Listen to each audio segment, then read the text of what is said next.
and welcome to Talk Lit Get Hit, a podcast where we read questionable books recommended to us by social media and talk shit about them. We're Bridget, Erin and Laura, three friends who haven't mentally progressed since high school, where we bonded over a love of music and books, but mainly Twilight.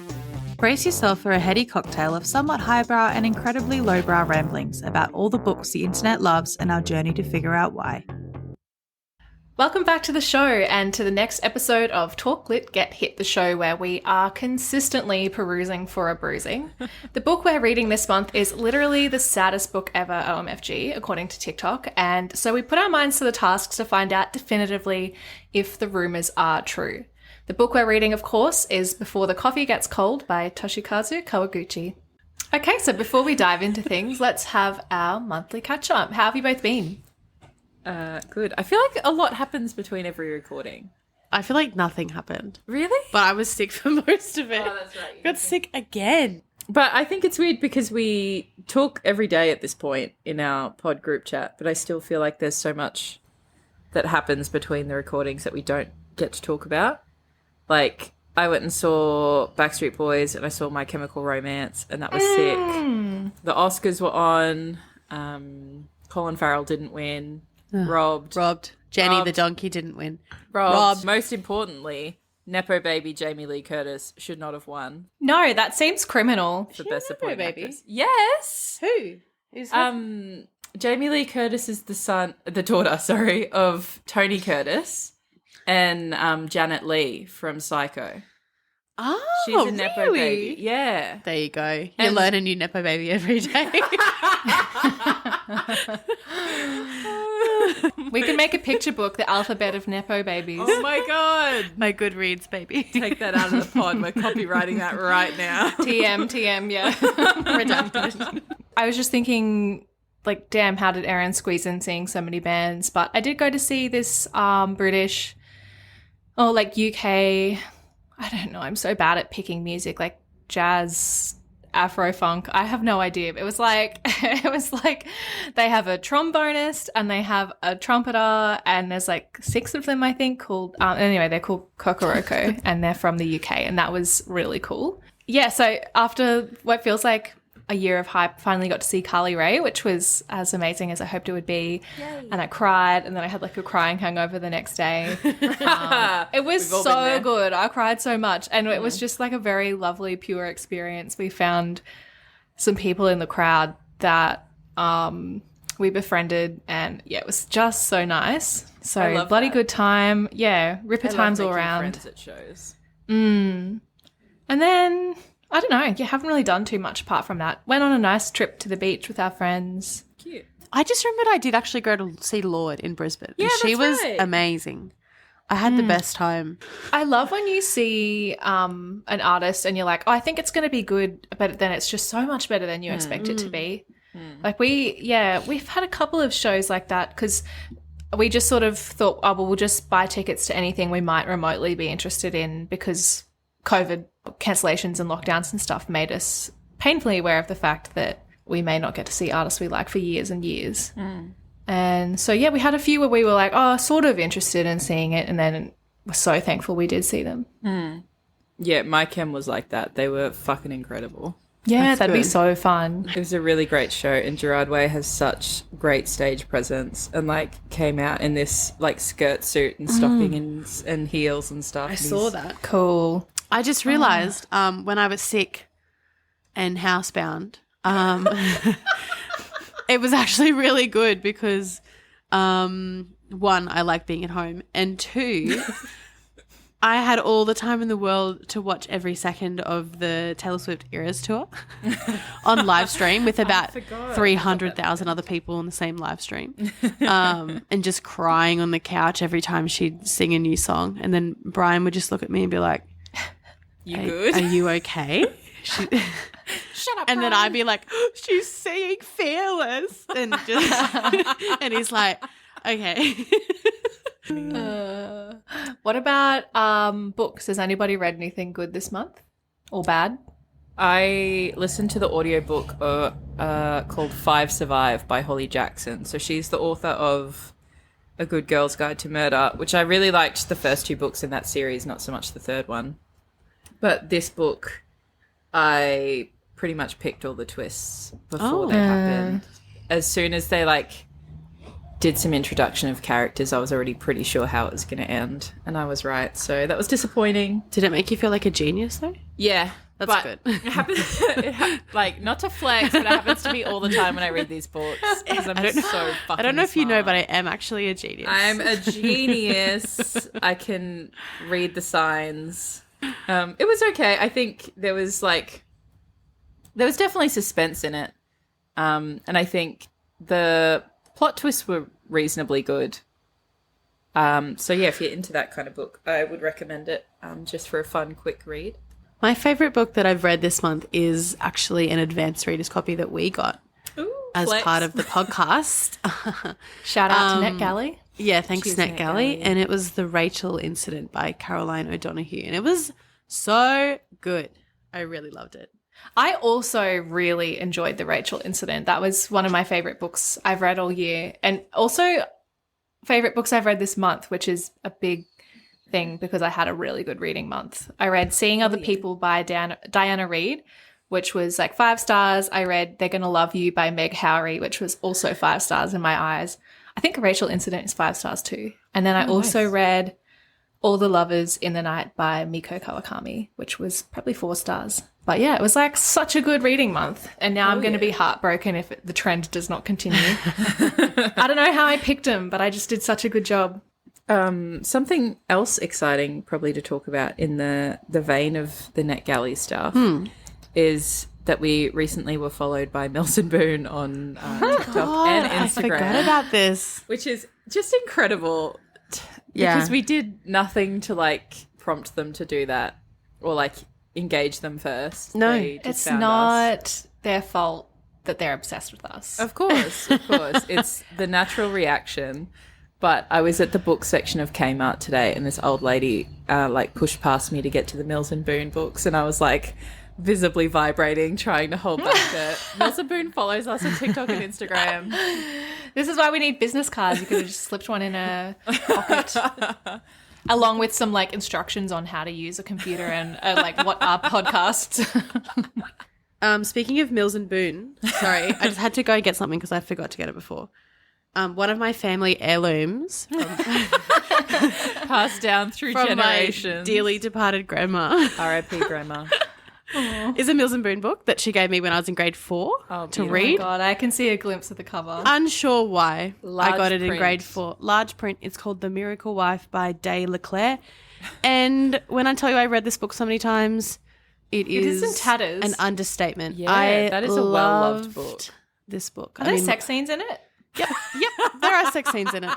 But that's not why I loved it. In grade 4. Grade 4 Bridget reading it what the fuck? You saucy bitch. But what's worse is I read it, and because my little sister Lauren, Oh, no. she would just do what She's I so like. much We younger would do than the same you. things. She was in grade 1, I think. She took it to school when she was in grade 1. No. Yeah, but it's a great book. It's about, a single dad with a beautiful daughter, and then there's some sort of AI, which is, ahead of its time, a machine that sets up, that grants the wish of the daughter, and she wants a mother. Oh, because Yeah. I was looking at the back of it and in big bold letters it says, wanted, one mother. I was like, what is the plot of this book? It's a really good book. They go shopping, they buy clothes because she's got to fulfill the wish of the little girl. She's got to do all these things that her family does, and it's a nice book. It's like the movie Life Size. Yeah. With Lindsay Lohan in it. Sure. I trust that Bridget doesn't know what that is. Have you seen that? I haven't seen it, but I know what Laura? it is. Yeah, I loved that movie. Yeah, incredible. It sounds just like it. But it's great. So thanks, Mills and Boone, for my childhood sexual education. There's not. I did see. I'll put my favourite book away now. Your favourite books, it's like Snow Pony, that book. Gorky Park. Good old Gorky Park. Didn't it terrify you? And yet you persevered for so scary. long. Everyone was getting killed. You wouldn't stop reading it. I had to finish. You're so funny, Bridget. Probably to wrap up the discussion on the advanced reader copies, we may or may not cover those in the pod moving forward. So if you want to see our thoughts on those, check out our Goodreads, Instagrams, and the TikToks. Or the Galley. We'll have all the reviews on those Good things. plug. Yeah. They're all tied together, so if you find one, you find the others. If you've got one, you got them all. Okay, so as always, before we dive into our discussion, let's share our initial thoughts, expectations, hopes, and dreams heading into this book. At the last recording session, Bridget and I were talking about the next book, and she was like, I don't even know what it's about. And I very boldly was like, oh, I think it's about this. And basically just told her the plot of a Korean drama I'd watched and assumed was the same. I believed you. Was it? No. So there's this Korean drama called Goblin, and in that there is a Grim Reaper character, and he runs like a coffee shop, and when people die, they go into the coffee shop and they kind of talk about their life, and by the time they finish their coffee, they've lost all their memories and they go to the next journey of their life or whatever it is. Sounds like a Muddy Boosh episode. I think it's a pretty common legend or whatever that's what happens. Is there an ape of death as well? Not in Goblin, but maybe. Wow, so many people. So I had very confidently told Bridget that that's what I thought this book was about. And it was not, but Pretty close. You tick the major boxes. Coffee, dead. yeah, That's it. Yeah. Thanks, Bridget. That was really reassuring. So those were my expectations heading into it. I expected to be sad is probably the only other thing. There's a lot of hype around this book and like it being emotional. So I thought going into it that I would be emotional. It was one of the first books I think that we like flagged as a possible read ages you're ago. right. But before that, I hadn't actually heard of it. And I think because I wasn't really looking at BookTok or anything. But it's huge on BookTok still. Well, So big. not on my page, but like I do see it on the podcast page sometimes. So I was just neutral. I had no thoughts. No thoughts, head empty. Yeah, no thoughts, just vibes, and barely any vibes. What about you, Laura? Yeah, I also had seen it all over TikTok, and I kind of like, based off the caliber of the reading lists I was seeing it placed in and the reviews, which were like, oh my God, it's literally so sad. Like, it's just so beautiful. It's just like teaches you so many life lessons. I was already putting it into a category of books that I don't necessarily enjoy. And I wasn't really interested. I thought that it was probably going to be like a, what would you do if you could do life over again? Or like type. a Tuesdays with Maury kind of vibe. Yeah, like The Alchemist, I don't know, Yeah. The Midnight Library, like just a heavy-handed like. But anyway, I was like, I probably won't read that. And then one of you suggested it, I think. And then I was like, well, Guess I have to. we can put a spin on this. At least it's short. I feel like we have a lot to say. So if you don't want this book spoiled for you, then this is not the place for you to be. And if you don't want to hear rude words, then you've probably already heard quite a few. So if you don't want more, Sorry. best to get out now before the going gets rougher.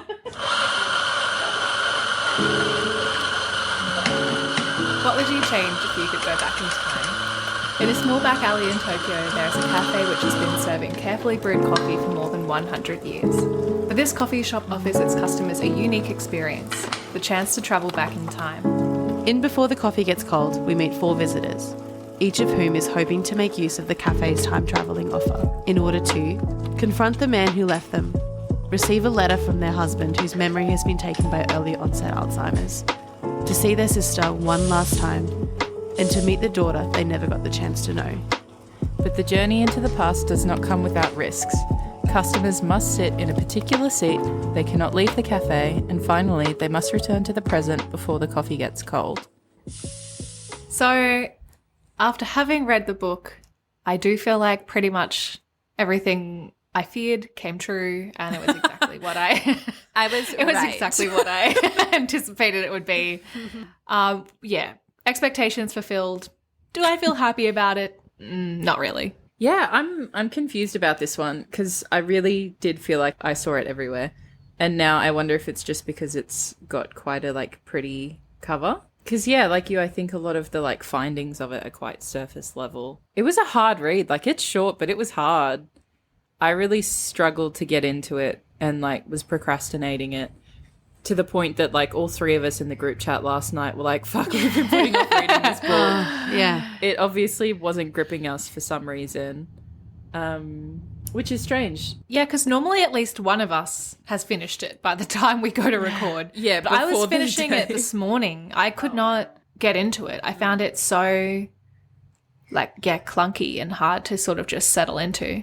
And it's weird because I guess, prefer simple prose because my brain hurts if I don't know what they're talking about. But this was simple prose and I didn't know what they were talking about. Like, Yeah. I don't know how that's possible to do both.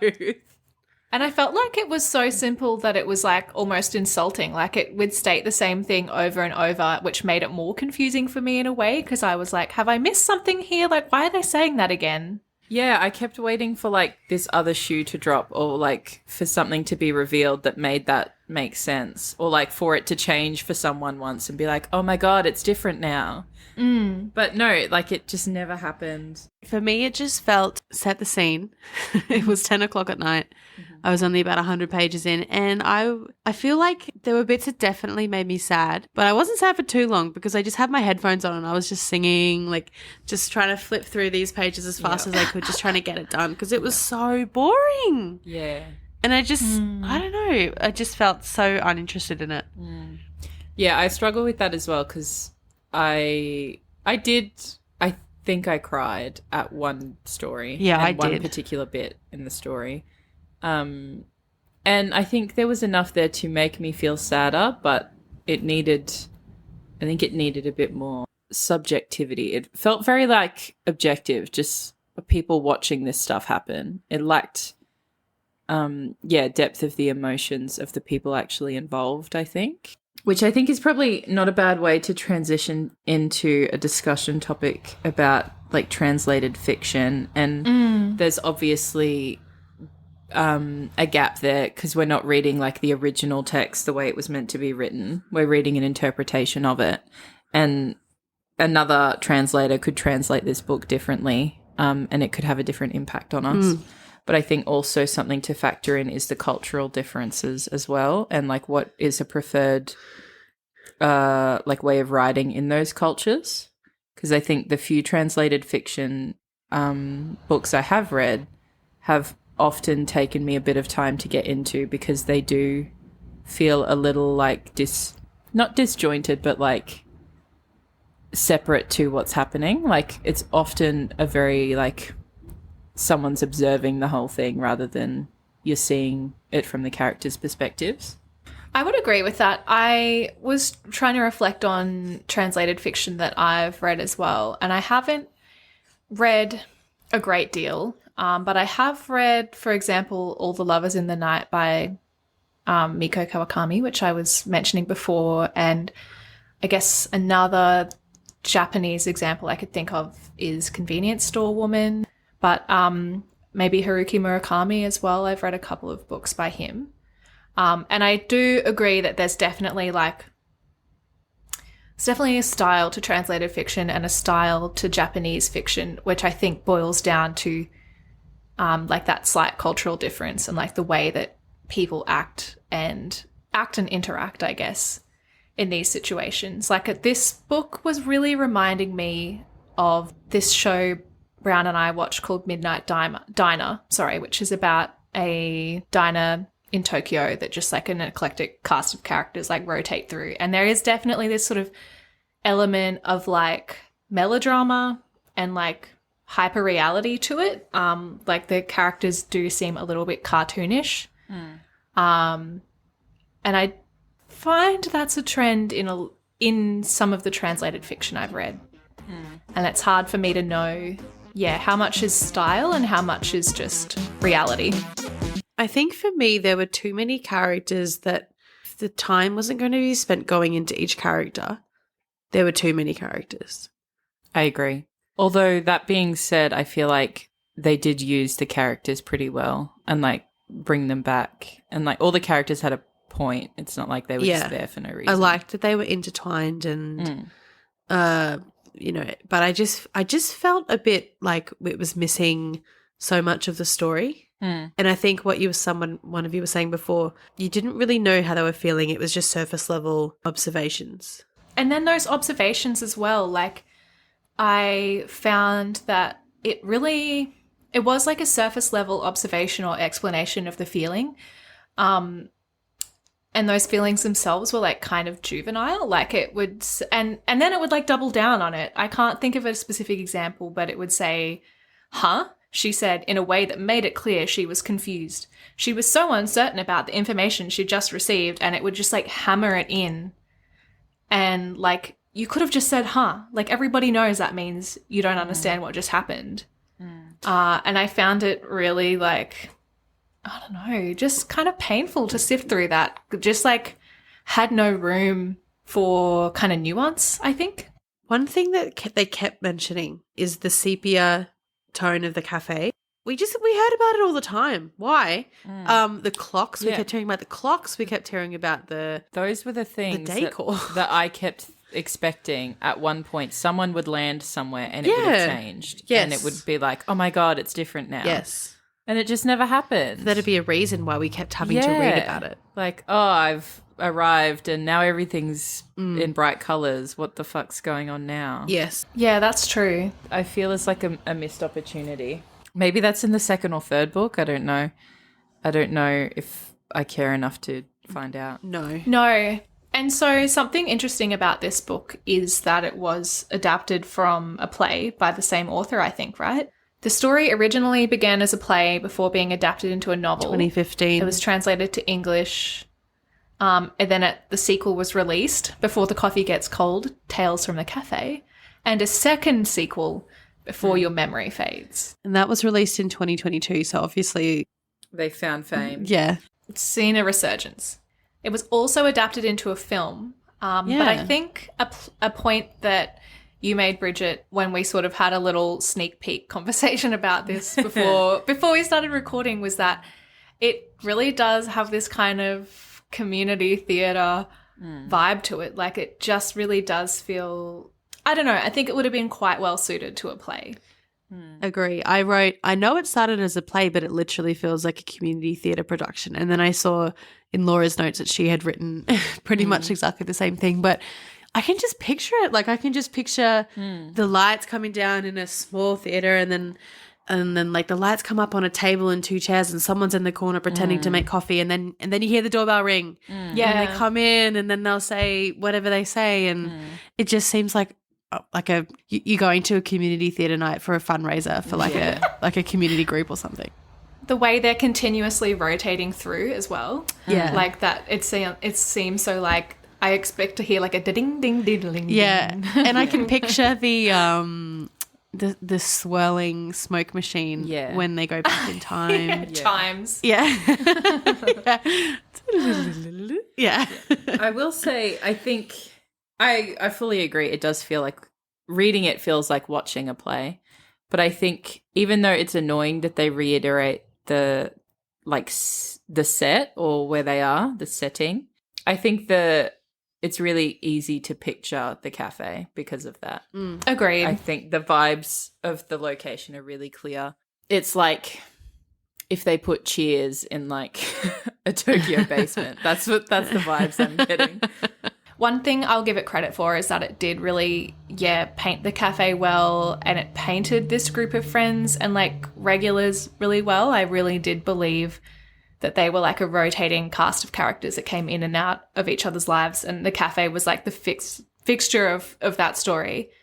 So I do think that was good. It was just that the journey the characters went on and the way the story was told kind of let down the premise, I think, for me. And I think as well, before we get into the characters more fully, I think the characters I wanted to know about were the people that worked there, and you don't actually know anything about them.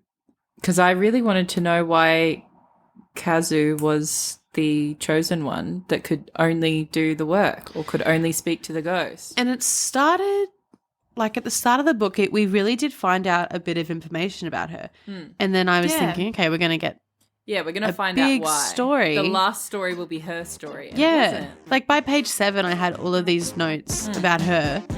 And then there was just nothing. I think let's talk about the premise of the book first, like the time travel, etc. I hate magical realism. Agreed. If you're going to be magic, be magic. Don't, like, I don't like it. Is that like urban fantasy? I don't know. Similar, I think. Yeah. Okay. At the start of it, it's like a normal story and I can picture it, but then all of a sudden it changes to something that would never happen. And then I'm taken out of the book and I'm like rolling my eyes and I'm like, well, if you're going to make it magical, make it magical. Yeah, I want a universe. Also, I just hate time travel in general. The only time travel I will accept is the Time Turner in Harry Potter because I love that movie and the book. So that's the only time travel I like. Yeah, I agree with that. I think, same as you, I really don't enjoy magical realism for the same reasons. Like, I definitely see the appeal, like, that sort of fun what if question that it so often poses and the kind of opportunities you have for your characters in that environment. But I just, really don't like it. And I don't like the sort of weird rules or lines it draws in the sand especially with this, like the way the time travel was described in such a matter-of-fact way. I don't know. But then there were all these like little rules tied to it and it just felt kind of like an exercise in, what am I trying to say? Maybe the way that the rules trickled out throughout the book. They were repeated and repeated and repeated. And yet still in the last story we were getting actually there's a few more rules. By the way. Yeah. And then there was one of the characters, I can't quite remember. I think maybe I highlighted it, but at the end she said it was sort of like, she wanted to argue, but she really couldn't argue with the airtight rules of the cafe. And I thought, what? Were they airtight? Because it seemed like they were making it up. Like, it was literally just, these are the rules. And whenever, I think only Fumiko was the one that questioned them the most. And they were just like, I don't know, those are the rules. Take it or leave it. Yeah. And it was sort of just as if is it what was it a is. hassle. And I understand there's dangers, like there's the curse and then you might turn into the ghost lady and whatever else. But it was like it was almost a hassle for the waitress to explain the rules. Just say them all up front. Let people make their decision. Write them down. If you're going to offer this as a service, explain. Yeah. Write them down. Frequently asked questions. Yeah. Like don't, when someone goes to, you say, there's only one seat in the cafe that you can sit at. It's currently occupied. Instead of just letting the person go over to that person and say, excuse me, say, it's currently occupied by a ghost, and if you touch the ghost, it will she'll put a curse on you. Like, give all of the information. Yeah. Don't just like, you can only go back once. Use it well. Oh my goodness, yeah. Yeah, which I think is why I thought there was going to be more about Kazu and her role in this whole thing. Like, I thought maybe she herself had rules about what she could say and when and, like, why. Yeah. But you never got any of that either. Yeah, like, how was she tied to this? Yeah, like, what's the relationship to the ghost? Why can she do the coffee ceremony?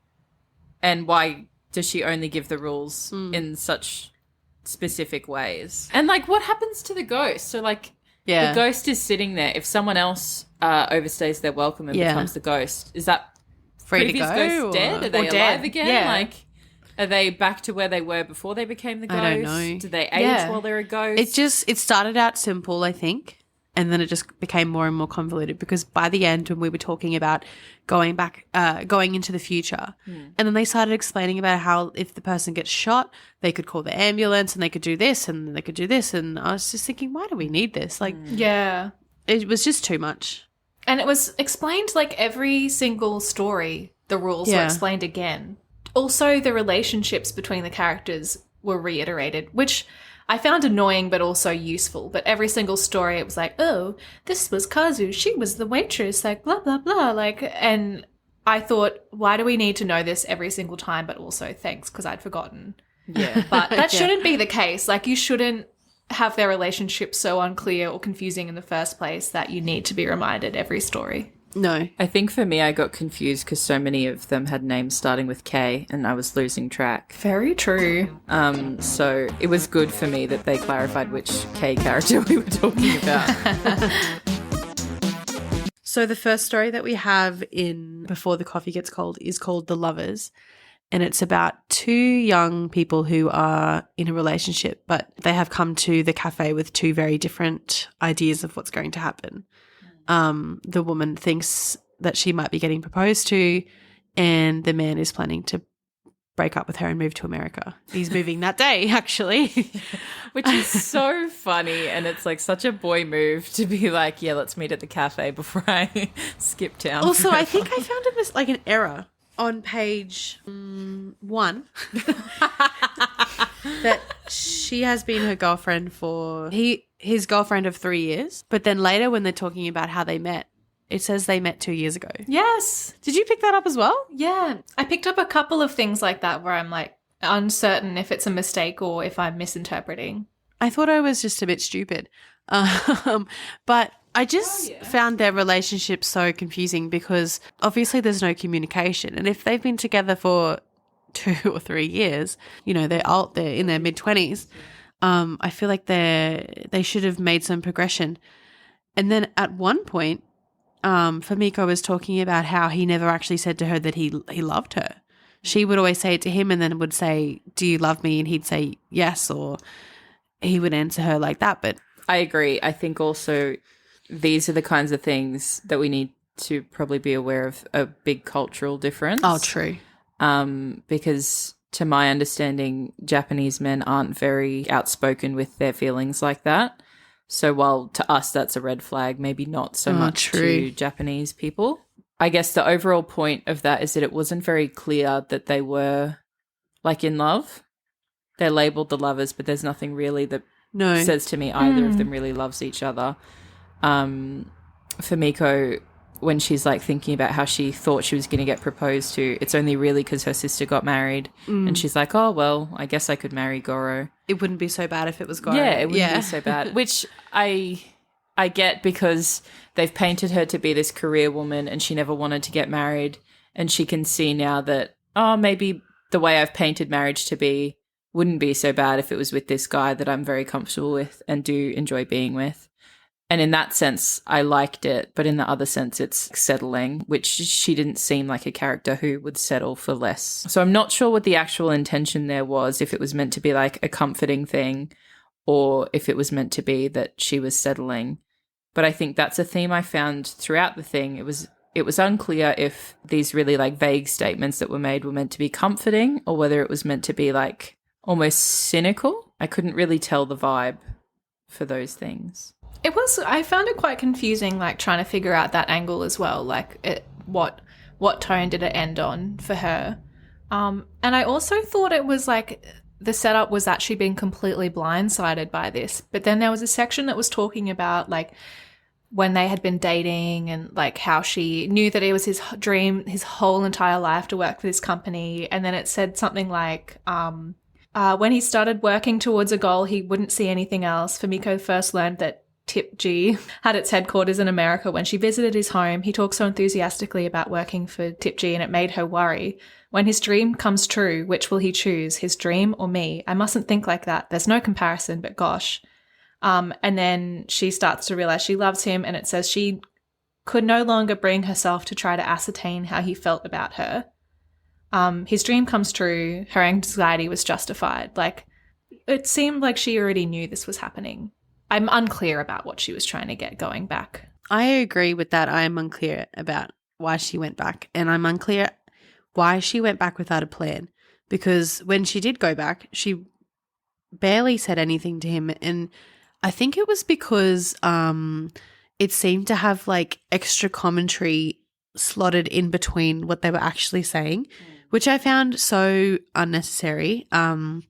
If we've built up to going back in time, instead of reading about what's happening in her head, say what's happening in your head. Yeah. She was there all day. Make a plan. And I know I guess it would be overwhelming, but if you have, and I think it was a week, she'd spent a week thinking about it, you would know exactly what you wanted to say. And none of it was going to change. They told her that the future can't change. I don't know what she was planning to gain from it. She could have called him. The vibes I got from this was that, yes, I think Fumiko knew that it was always going to end and he was always going to leave and that he was always going to pick his career over her. I think she probably didn't want to admit to herself that, and she was like always hoping that he wouldn't. Because I think also if the roles were reversed, she would also pick her career over him every time. And I did actually kind of like that comparison, that they were kind of the same person. And I think by going back, because she was never going to ask him to stay, and she didn't, because as much as she wanted to, she wouldn't, because she wouldn't want him to do that for her either. And so I think the whole reason she went back, and I think she maybe says it, is just to see him again, because she thinks she'll never see him again. Something that I think, like you've said, she could just call him. Why was it never an option for her to just go with him to America? I know, that's what I was wondering. And that's fair enough. Like, it's, you know, a no small ask to, like, say, upheave your life, come with me to America or whatever. But that was never, it never said, oh, you know, she had a career and connections and friends here. It would be heartbreaking for her to move to America. I mean, it did, like, you know, obviously it alluded to her having a successful career and being really driven, but... Actually, now that I think about it, maybe that doesn't happen, because like we just said, he would never ask her to abandon her career for him the same way she wouldn't ask him to abandon his career for her. So they've both decided that they're not going to do that to each other, and that's why it's never on the cards that she comes with him to America. That's true. But I think the conversation should have been had not an hour before your flight leaves. Yeah. In a public place. Just such a boy thing to do. Unbelievable. Like on the way to the airport. Oh, is that the time? I'm off. I wish he rocked up with like 3 roller bags with him. He's got like compression socks on and like one of those head pillows, neck pillows. Something that I also thought was really funny was that she is, you know, just found out, plot twist, time travel exists. Oh, there's all these weird rules. What the heck? Okay, cool. It's a ghost. I can roll with it. And then when Kazu says, when you return to the past, you must drink the entire cup of coffee before it goes cold. And she goes, I don't actually like coffee that much. And then she has this whole internal monologue, like Fumiko felt herself wavering. She was assailed by countless worries, the most immediate of which was that the coffee that Kazu poured would be revolting. She felt she should be able to handle the taste of coffee. But what if it is really peppery? What if it is wasabi-flavored coffee? How can I possibly drink an entire cup of that? And she starts spiraling, and it's like, why are you prepared to time travel but not drink a cup of coffee? Like, get some mental fortitude, be stronger. This part is actually where I started last night. I did start this a week ago and I only got about 38 pages in, and I was just so uninterested in it and I just couldn't bring myself to pick it up until last night. But this is where I started last night. But say I don't drink it and I turn into a ghost. That's pretty worrying. You reckon? I mean, they haven't really told you what that means for you. Like, and then she was assailed by countless worries. What you just read out. Are these really the most immediate worries for you right now? What if it's bitter? What if it tastes like wasabi? How could I possibly drink an entire cup of that? It just felt to me like her personality didn't lend itself to time travel. Well, maybe that, but also just her career personality and who she presents herself as. She was coming off as a daft bitch. And the personality in the cafe were just 2 completely different people, and not everybody is the same as their professional and personal life, but she spoke 6 languages, you know, a corporate girl boss. But then in the cafe she turned into an idiot and she was just like, "Oh my God, what? You mean I have to drink a coffee? Take me back right now. Take me back a week ago. Get out of that seat." Like, she just became insufferable. And I just feel like somebody who can't handle, I know it's a ridiculous situation, but can't handle this situation would not be able to handle working in a high pressure environment that we have been told that she can work in. Yeah, not good in a crisis. I took that to be like just severe anxiety about whether she was prepared to take the risk to see him again, like whether it would make her feel better or not. I think the way I saw her as this really like logical person, and so she struggled to accept whether or not she was prepared to do this really illogical thing for illogical reasons.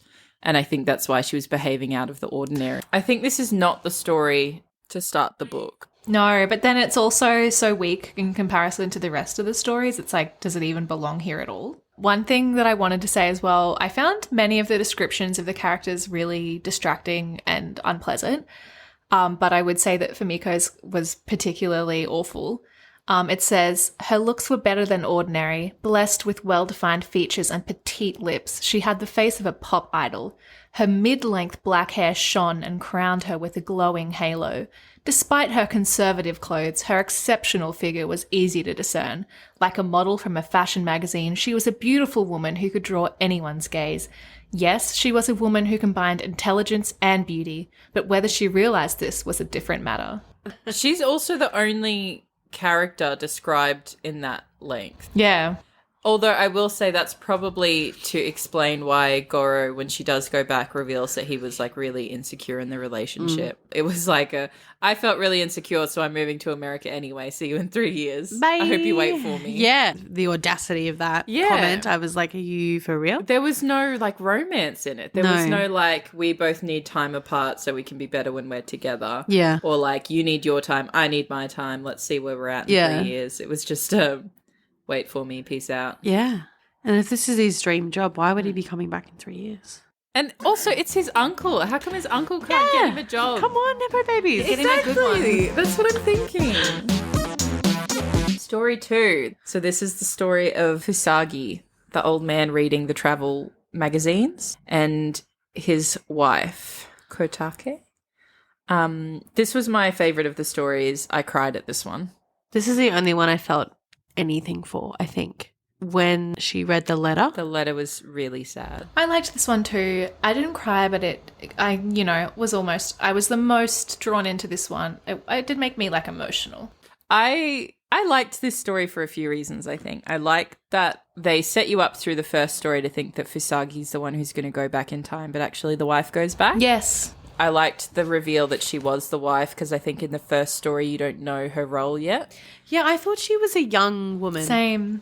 That was just like rocking up. I thought maybe a daughter. Yeah. But I also thought it was very sad the first time that he didn't recognize her. That was really sad. Like anything about Alzheimer's is always going to make me cry. I think it's such a sad disease and something that I think I genuinely fear Alzheimer's. I think it's a sad situation to go through. Yeah, agreed. And it was sad to see her like living, knowing what was ahead of him because she's a nurse, but also knowing who he was. And like just a really hard situation. And I really felt for her when she was like, I always knew this was going to come, like just rationalizing it to herself. I'll just be his nurse instead now. And I actually feel like going back in time for her made a lot of sense and also had the most progress for her. Yes. I liked that it was like reshaping her view of their future together, that she didn't have to just accept it and she could keep reminding him of who they were and what they'd been through, and that sometimes it wouldn't always work. But I liked that it was less, okay, this is life now, and okay, I'm going to make the best out of life now. I think actually the letter was obviously very sad, but I think the part that made me the saddest was when she said, actually, your illness does get better, Oh, yes, that I was crying. Yeah. I thought that was such a kind, like it's not going to change anything other than make him feel better in that moment. Yeah. And when he says thank you and she knows that he knows, but it's just this like shared understanding between them. Yeah. I think this one had the clearest romance between the characters, which is really interesting because they spend quite a bit of time describing Fusagi as this like grumpy old man, always frowning. Yeah. But he obviously loves her. Obviously loved her to write the letter as well. The connection between them is really clear. And I think that made it a more beautiful story as well, because you do only see him as this grumpy old man, and then the like tenderness and love that he shows her is like amplified because of that. I was getting really emotional thinking like how they were saying, oh, he's illiterate, he can barely read and write. And like when they were talking about how he like couldn't understand the gist of all the letters that she was writing him when they were getting together, but he was kind of cobbling it together piece by piece, and then was just like, I don't know, I think looks good.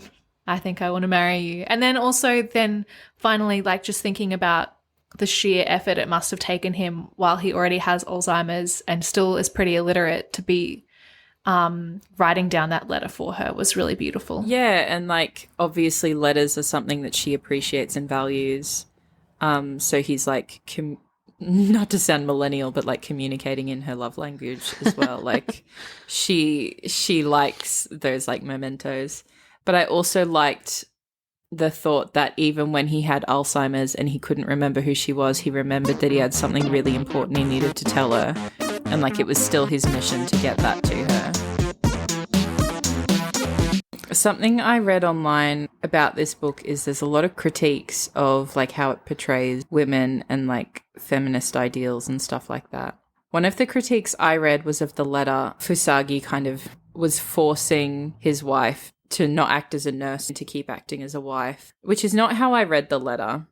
I saw it more as like him giving her permission, or like, not that she needed permission, but him saying it's fine if you leave. I don't want you to stay unless we are still like husband and wife like we have always been. Not that you need to force yourself to be like that, but I don't want you to stay because you feel like you have to because you're my nurse now. So I think it's almost like a cynical view to read that and think that it's him saying, you must only act as my wife. I agree. I didn't read it like that. Yeah. I thought he was giving her permission to not suffer with him. Yeah. He didn't want to burden her. That's the way I see it. It's him releasing her of all the burdens that she may feel she has. Yeah.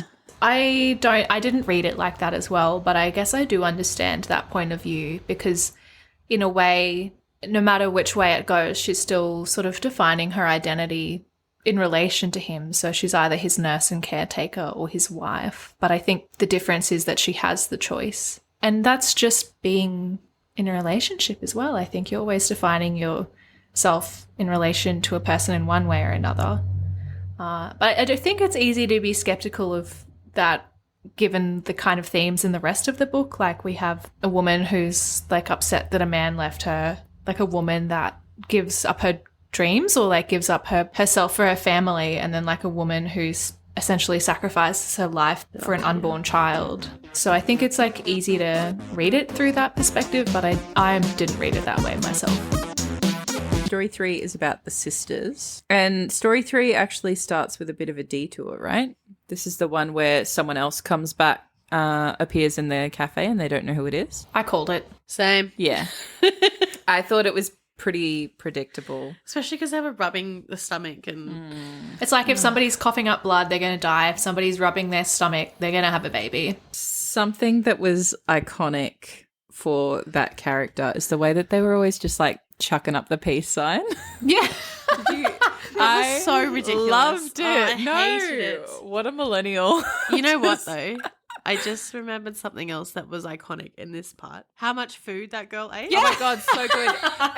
And they're like, no, still going. And she's like, oh my God. Me. And then the bloody old man was like making comments on how much food she ate. She's hungry. Made me It was so hungry. Funny. No, but how funny was it when they were force feeding her the coffee? That actually made me so sad. That made me really emotional. And I think it was like the language around that, 'cause she was like pleading with them, like, please, like it said she had like a look of desperation on her face or something. And I was like, this poor, also, imagine pissing one time a day. I'd be dead. It would go into my bloodstream or something. I don't know where that pee goes, but Seep out of your pores. I'd be like the best ghost. I'd be creating so much time travel business for them. But I mean, obviously this is a rule, but if you were a ghost, wouldn't you be like just getting up every 5 minutes, just hoping haunting somebody, Yeah. yeah, Be like, whoa, hope someone I'd be goes like, sits in that seat. psych. Wouldn't want to let the coffee go cold. Yeah. Oh no, get iced coffee, you guys. It's really Yeah, good. it's really good. Add vanilla. I wanted more context about the ghost. Where did they come from? Yeah. That was, and also like to detour about the ghost, the curse was so stupid. Like, Yeah. oh, they get really tired. Over so quickly. Yeah, you can't call it a curse. Surely not. It's just a minor inconvenience. Yeah. And, oh God, Yeah, we that made me so annoyed. Yeah, I wish it was like a permanent thing, like they couldn't get off the floor for like 3 days or something. Serves you right for Just, like, manhandling someone. Stuck there. Yeah. Like the ghost has a hard enough time as it is. Leave the ghost alone. I don't really have much to say about the sisters. I think it was very sad that she didn't see her when she came to write the letter and when she realised that all of the things that she'd been thinking about the sister were all misconceptions that whole time. I found that very sad. But I also am unsure, and I think maybe this might be a bit of cultural bias as well, but I'm unsure why after the sister had died, why would you go back to the inn? Like you give up your dream to honour a dead person's wishes, but that wish wouldn't be fulfilled anyway because she wasn't there. Well, it was to honour the promise that she made her. Yeah, but I wouldn't. Neither. Sorry. But I think also, I don't know, I'm a shithead, so I probably would do that. But I think also when you think about what she did do with her time away from the inn, she created her own hospitality business. Like it wasn't really that different to close her bar and go back and run the inn.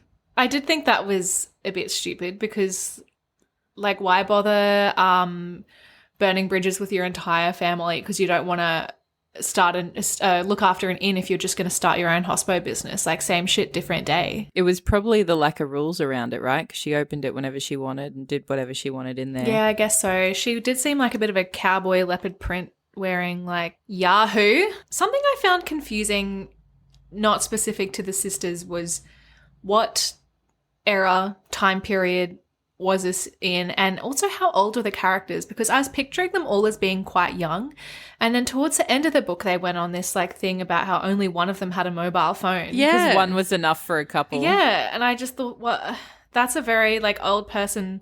And even if it was written in 2015, I guess when was the play written? People had mobiles for sure in 2015, so I don't really know where that's coming from. I guess also they don't really need mobile phones. This is such a friends situation. They're seeing each other every single day. They don't need a phone there. I think this is another instance of where the personality just changes in a second. And I guess, if something traumatic happens and everything you know about your life has changed and your sister's gone, that entitles you to make some changes in your life. But I just feel like the person that she was at the start of the book was very different to the person at the end, but there wasn't much crossover between the two, and it just seemed like it was a completely different person. What I liked about that, because I agree, the change isn't really explained very well, but I liked when she was like loitering at the cafe and pretending she was all fine, and one of them was like, if you're fine, why aren't you opening your bar? And she was like, all right, you got me. I want to go back in time, even though I've talked shit about it this whole time. Send me back. Like the sense of like desperation there I thought was quite clear. She probably still does, but probably would have regretted staying hidden under the counter if she hadn't taken the chance that was freely available to the place where she was literally at every day. Her bloody stomping ground. Yeah. Nana, I don't want to go back. When she was struggling and not being able to drink the coffee, I thought that was sad too. Yeah. Because she wanted to stay and the alarm was going. Like, I really thought the alarm was good in this.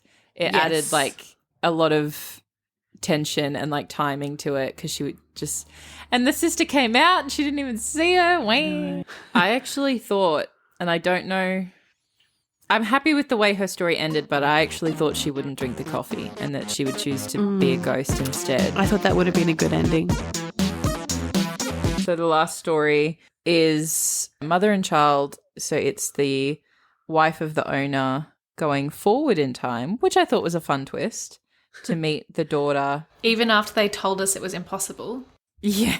By this point, I was sick of the fun twists and I was sick of the new rules and I just wanted it to be finished. I will say I did like or understand the logic when they were explaining why it's hard to go forward in time. Yeah, it was like the rule that made the most sense. Yeah, it made sense because you can't predict if someone's going to show up or not.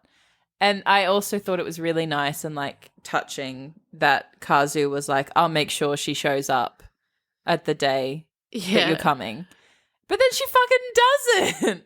But to be fair, they do explain that somehow, which they explain but don't explain, that the time traveling got confused. 15 years instead of 10. Yeah. Yeah, that was so confusing. What the hell? I was confused because they didn't explain how the time travel worked, let alone how it could get confused. Yeah. Which now suggests it's like a sentient being. It's a cereal. And like it's the cereal. That's what I'm saying. Everything is the cereal.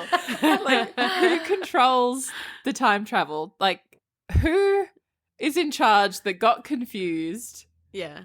I'm confused. I'm also unsure if she picked, like, she originally wanted 10 years.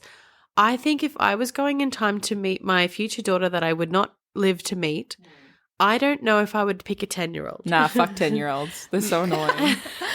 So self-conscious. Maybe a 20-year-old, like somewhere like between the ages of maybe 15 and 30. It's almost like time travel was like, nah, bitch, you're dumb. I'm putting you forward a few years. I liked this story. It was sad. I really liked the scenes where Nagare was like making the paper cranes to deal with like his anxiety and his concerns about his wife's health. And also like the fact that he couldn't really talk to her about it. He'd obviously made his thoughts about it clear.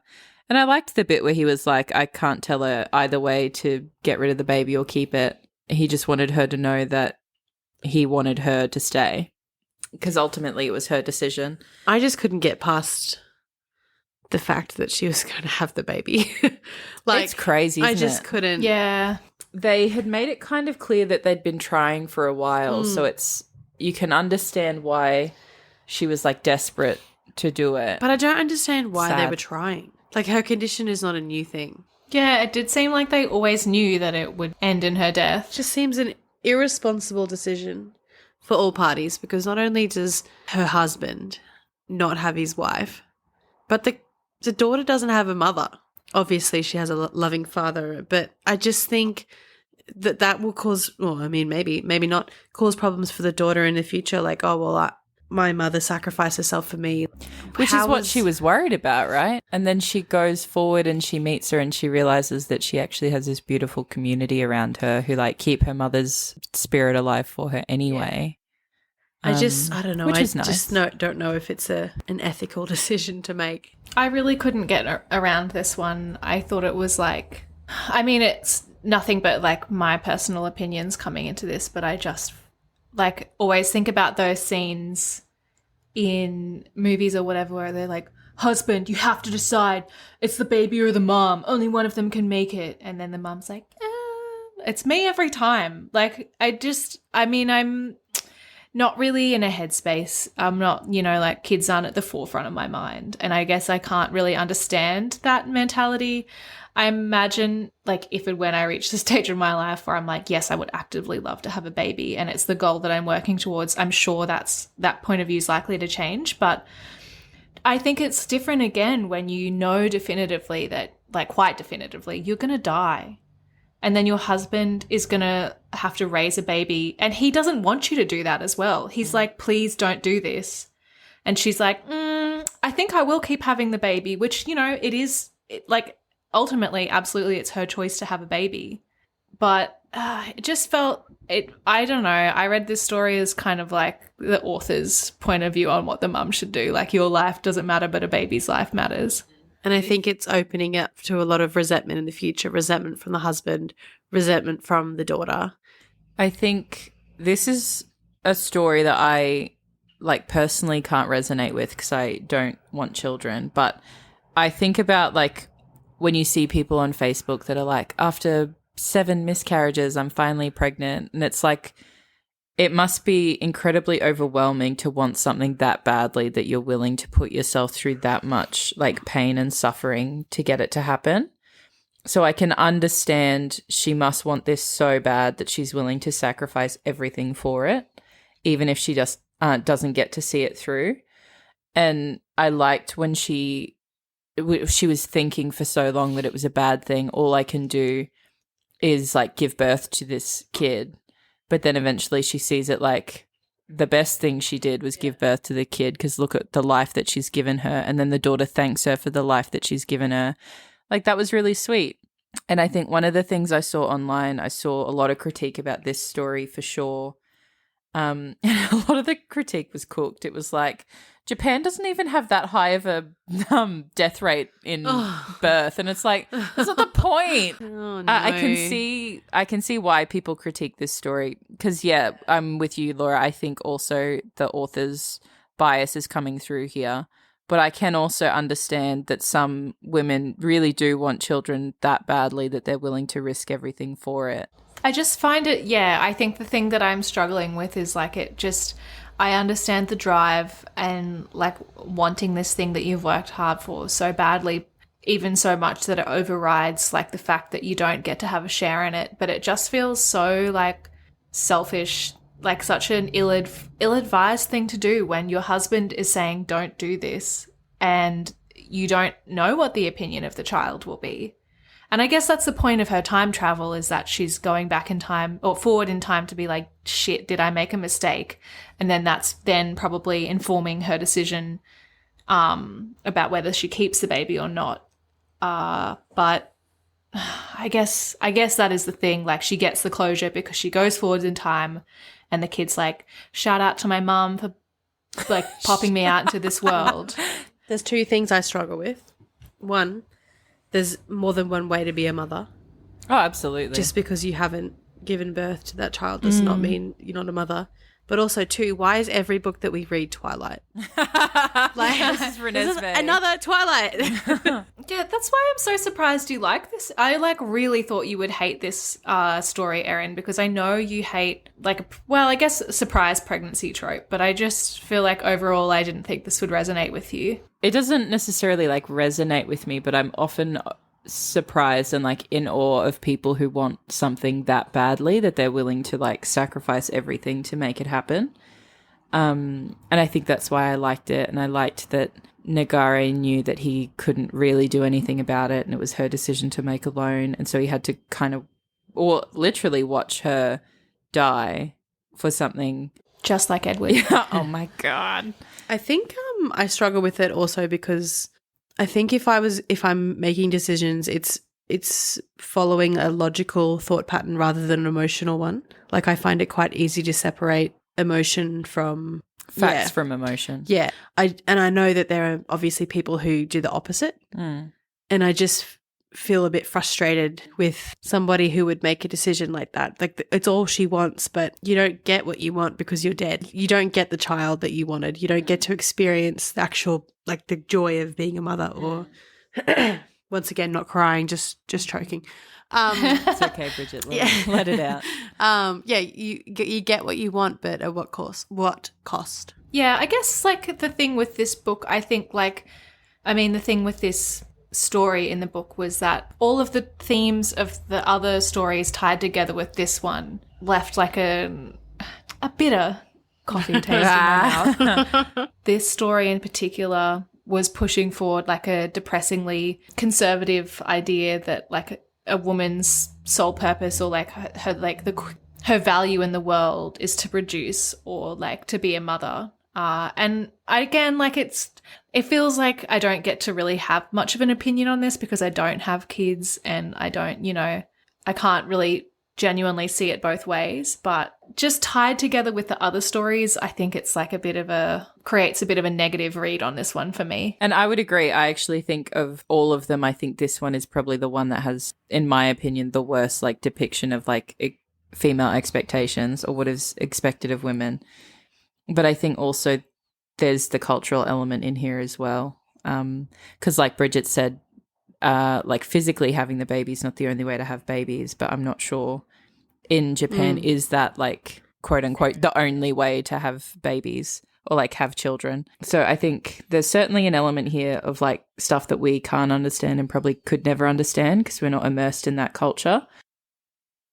But yeah, there's definitely almost like a push on the expected female role here. I did see an article the other day about how Japan's birth rate is like in decline, or maybe even at like the lowest record it's ever been. So maybe the author of this book actually traveled back in time. Oh my God. To write this novel. To publish this novel. Yeah, it's quite an aging population, hey? Because I think I saw what is it in Japan? A prime minister? He was freaking out and he was like, we'll cease to be on the map. So maybe he's an operative for the Prime Minister. Is there a bit in the book about it? Or maybe it was in one of the critiques I read, but Big fertility. I think one of the prime ministers even recently made a speech basically saying the same thing. The former Japanese health minister, as of 2020, said the number of women aged between 15 and 50 is fixed because the number of birth-giving machines and devices is fixed. All we can do is ask them to do their best per head, although it may not be so appropriate to call them machines. You think? Too late, mate. You already said it. So that's the vibes that I think come off in this book as well. Big yikes. Are we good? Nah. Yeah, we're fine. I don't know if it's out of place in the discussion, but I do sort of feel like this book was a real amalgamation of my least favorite stylistic or I don't know, grammatical? I don't even know. But the things that I hate to read, this book had all of them. It was so ellipses heavy. It had that kind of dialogue where the characters explicitly say what they're feeling and then it follows it up with an adverb.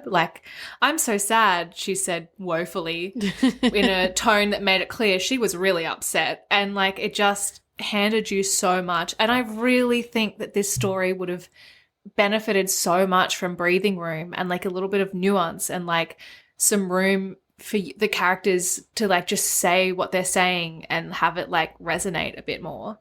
But it didn't get that. It got the opposite, where it had in addition to that, characters' internal monologues in italics, further spelling out what they were thinking. It was just, I felt so I don't know, irritated. We get it. I was constantly just trying to churn through it. I think the only thing I really liked about this book was the cover. But then I see another one of your notes, Laura. There is a cat on the cover, and why is there no cat in the story? Which is a valid point. No. Where was the cat? It's Schrodinger's cat. I wanted a cafe cat. Same. I liked the cover too. And I did like that this book was only 215 pages or whatever it was. I don't have a least favorite character, but I definitely have a favorite character. And my favorite character is the ghost. I loved the ghost. I love every time that she said, move. So good. Consistent and my favorite. What about you, Erin? I think I liked Kazu the best. I think Kazu has an air of mystery about them, and Kazu's a messy bitch. Kazu is not about to help everyone make these really hard, life-changing decisions. She is just bopping about. She's doing the bare minimum. Bare minimum, except for when it's someone she gives a shit about. Which, I get, that's her job every day. I'm lazy in my job too. I respect her. What about you, Laura? Favorite character? I was also going to say the ghost. I just like that she's minding her own business and she doesn't apologize for who she is. And I feel really bad that she had to drink so much coffee. Oh, yeah, that seems sad. Sorry, Ghost. I thought it was funny. Now I'm rethinking my thought. Also, not to get us back onto a conversation topic, but in the first story, the book she's reading turns out to be the lover's story. Oh, yeah. I was just thinking. Does it? Yeah. It ends with the ghost closes the book with and a it's called The smile on Lovers. her face or something. So, which does suggest then that the ghost is all knowing, surreal type shit. That's why she was making eye contact. That may be, which I can't really understand, but that suggests that maybe the ghost is in charge of the time travel. Ugh. And is reading the book relevant to whoever's about to do the time travel. In that case, I hate her. Make better rules. Well, it makes no sense because does that then mean when the ghost changes, they are now in charge of time travel? Oh my God, it's like the Santa Claus. Yeah, if that's what's happening, I'm confused Tim again. Allen. Oh my God, Tim Allen's in charge. A little wait. You call this a little wait? A weenie whistle. I love that movie. Me too. If you were in the cafe, do you have anything that you would go back to, do you think? Anyone that you would go back to, have a chat to, anything like that? No, I really am not looking for any sort of closure in my life, to be honest. I was thinking the same thing. I don't think I have regrets that would need time travel to be addressed. I don't think I have regrets generally, but if I did, I would just message them and not go back in time. And not have an actual conversation. Yeah. Text it. If we had our first ever podcast meeting there, I'd go back and be like, psst, you're going to be incredibly famous. Yeah, actually, maybe that's a good way of looking at it. It's like You won't release this episode for 8 months. But by God, when you do. you will also have to re-record this episode.